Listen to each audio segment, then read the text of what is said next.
जी नमस्कार, स्वागत है आप सभी का हमारे चैनल सीटेट अधिगम में।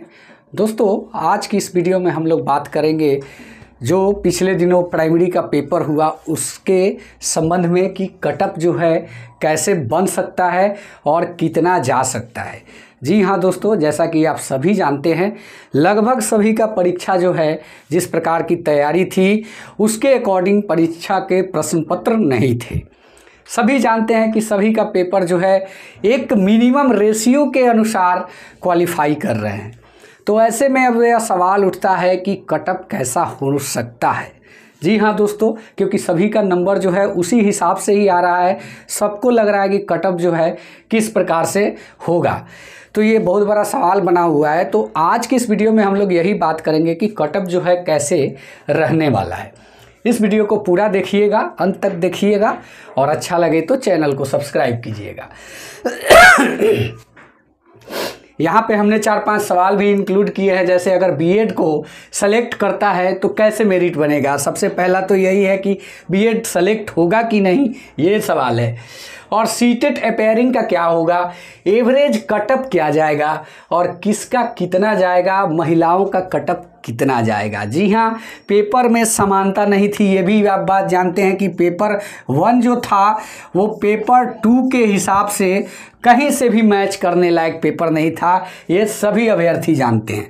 पहली चीज़, बहरहाल अब तो हो चुका है और इस पर जो है शिक्षा के जो आयोग के जो सचिव हैं अतुल प्रसाद सर, उनके द्वारा भी स्टेटमेंट आया है कि हम जो है मिनिमम कटअप को भी एक बार संशोधित कर सकते हैं अगर अभ्यर्थी उसको फुलफिल नहीं कर पाते हैं। इसका मतलब यह हुआ कि जो कटअप तय किया गया है, जो यूआर का 40% किया गया है और बीसी का जो है 36.5 किया गया है और ये ईबीसी का 34% किया गया है, एसटी एससी पीएच का 32 किया गया है, तो इस रेशियो को भी घटाया जा सकता है क्योंकि अभ्यर्थी इस मिनिमम कटअप को भी क्वालिफाई करते हुए नज़र नहीं आ रहे हैं। वैसी स्थिति में कटअप को कम करके अभ्यर्थियों से सीट को फुलफिल किया जाएगा। बहरहाल इसी के अनुसार हम लोग बात करेंगे कि मिनिमम कटअप जो है कैसा होने वाला है, कौन सा कैटेगरी का कैसा होने वाला है। जी हाँ दोस्तों, ये उसके बाद एवरेज कटअप की भी बात करेंगे। अगर अभ्यर्थी अपने आप को कितना लाए हैं तो सुरक्षित समझे, ये एक एवरेज कटअप होगा। वहाँ पे जो है अभ्यर्थी अपने आप को पूरी तरीके से सुरक्षित महसूस कर सकते हैं। तो वही आज की इस वीडियो में हम लोग बात करने वाले हैं। तो देखिए, जैसा कि आप सभी जानते हैं कि 3.5 लाख डीएलएड के अभ्यर्थी जो है परीक्षा में बैठे हुए थे, ये आप जानते हैं। उसके बाद आप ये भी जानते हैं कि सीटेट अपेयरिंग वाले भी स्टूडेंट थे और बीएड भी था। जो बीएड सीटेट क्वालिफाई बीएड थे वो भी थे और बीएड अपेयरिंग के भी स्टूडेंट थे। तो यहाँ पे जो है बीएड वाले पहले ही खाली हो रहे हैं, इसी के चलते ये 3.5 लाख हैं। बीएड खाली हो रहा है तो ही 3.5 लाख ये सीट है। तो इसका मतलब ये हुआ कि अभी इसमें बने हुए हैं सीटेट अपेयरिंग वाले, सीटेट अपेयरिंग और बीएड अपेयरिंग वाले बने हुए हैं इस 3.5 लाख में। इसमें से मान के चलिए कि उसमें से भी 1.5 लाख से 1,80,000 तक खाली हो रहे हैं। ये मान के चले, आप एक एवरेज पकड़िए, इसको 2 लाख पकड़ लीजिए, तो 1.5 लाख सीट बचा, ये खाली हो गया आपका सीटेट अपेयरिंग। उसके बाद अदर स्टेट के भी अलाउ किए हुए थे, अदर स्टेट भी बीएड डीएलएड अपेयरिंग वाले भी भरे थे। तो इसका मतलब यह हुआ कि और 50,000 इसमें से खाली कीजिए, यानी कि जो आपका 2 लाख पहले खाली और अदर स्टेट 50,000 अपेयरिंग वाले खाली कीजिए, तो आपके पास बच के आता है कितना, टोटली 1 लाख अभ्यर्थी बच के आते हैं। उसके बाद आइए, उसके बाद अगर आप आते हैं तो आप देखेंगे कि जिस प्रकार से एग्ज़ाम का लेवल था, तो एग्ज़ाम के लेवल के अनुसार भी अभ्यर्थी जो है क्वालिफाइंग मार्क्स को क्वालिफाई बहुत सारे अभ्यर्थी नहीं कर पाएंगे। लगभग समझ लीजिए कि उसमें से 1 लाख में से 50 से 40,000 तक ऐसे अभ्यर्थी होंगे जो क्वालिफाई मार्क्स भी एग्रीगेट नहीं कर पाएंगे। तो ऐसी स्थिति में मेरिट जो बनेगा वो किस प्रकार से बनेगा, आप लोग यह समझें। मेरे हिसाब से जो टोटल अभ्यर्थी आएंगे 60 से 70,000 के बीच में अभ्यर्थी क्वालिफाई होके आएंगे जो कि इस क्राइटेरिया को फुलफिल करेंगे। तो उसमें जो होगा, तो जो मिनिमम कट ऑफ होगा आपका, ये जो दिया हुआ है 40% यानी कि 48 नंबर, यह बिल्कुल सही है।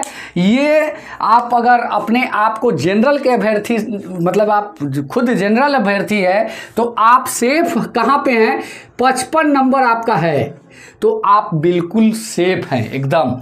क्योंकि कैसे छटते आ रहे हैं अभ्यर्थी, उस रेशियो को देखा जाए तो 55 नंबर वाले बिल्कुल सेफ हैं, क्योंकि 48 यहाँ आपका क्वालिफाइंग दिया गया है और उसमें आप 7 नंबर और जोड़ दीजिए, तो 55 नंबर अगर किसी भी अभ्यर्थी के जनरल के स्टूडेंट्स के आ रहे हैं तो वो अपने आप को बिल्कुल सेफ समझे, क्योंकि कट ऑफ जो है इतना ही जाने वाला है।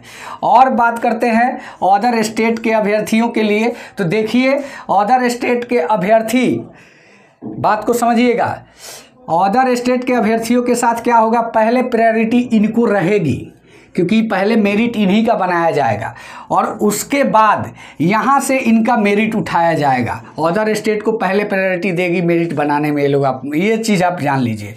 तो इसके बाद इनका मेरिट जो बनेगा, तो इनके लिए होना चाहिए 55 से 60 के बीच में। ये 55 से अगर थोड़ा भी माइनस में है तो इनको दिक्कत है।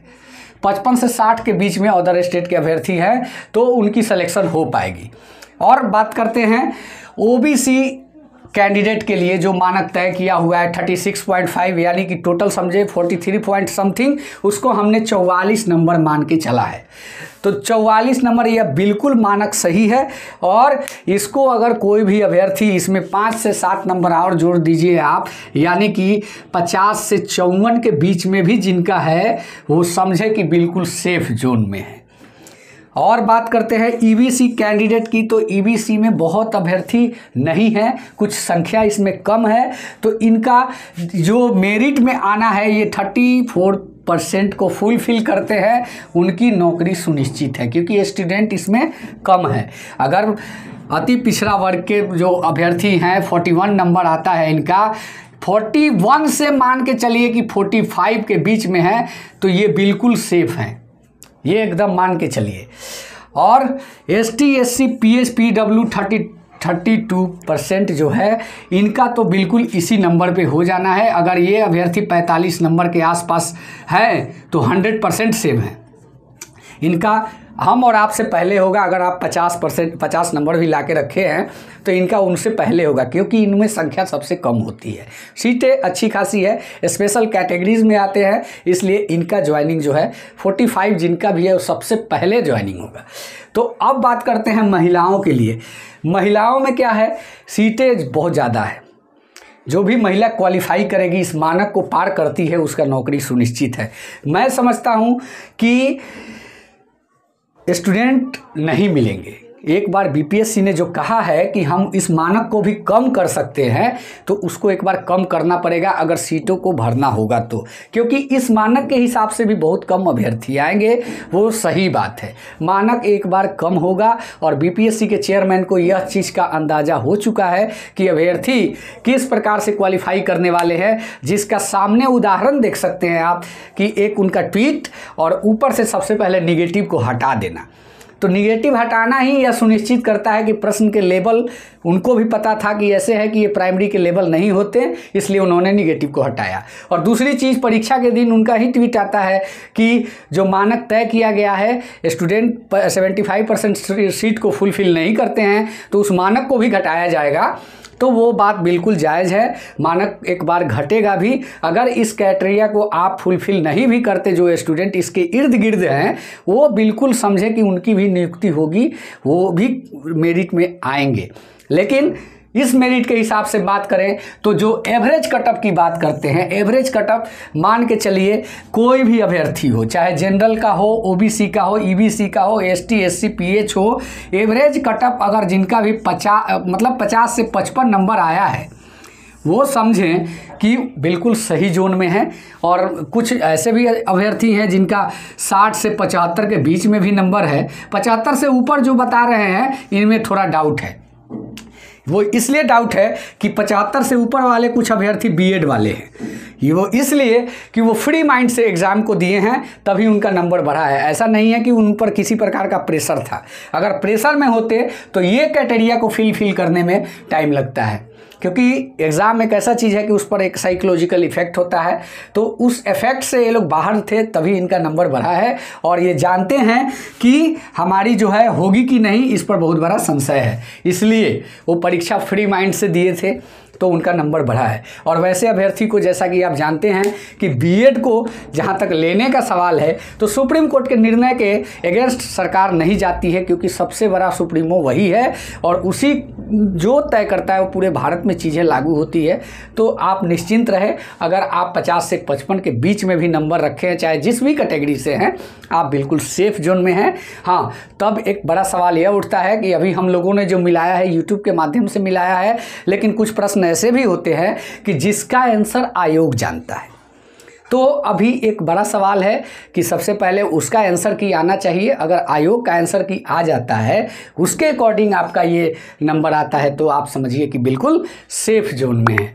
तो दोस्तों, मैं उम्मीद करता हूँ कि यह वीडियो आप लोग को अच्छा लगा होगा, और अच्छा लगा है तो चैनल को सब्सक्राइब करें। जी हाँ, धन्यवाद।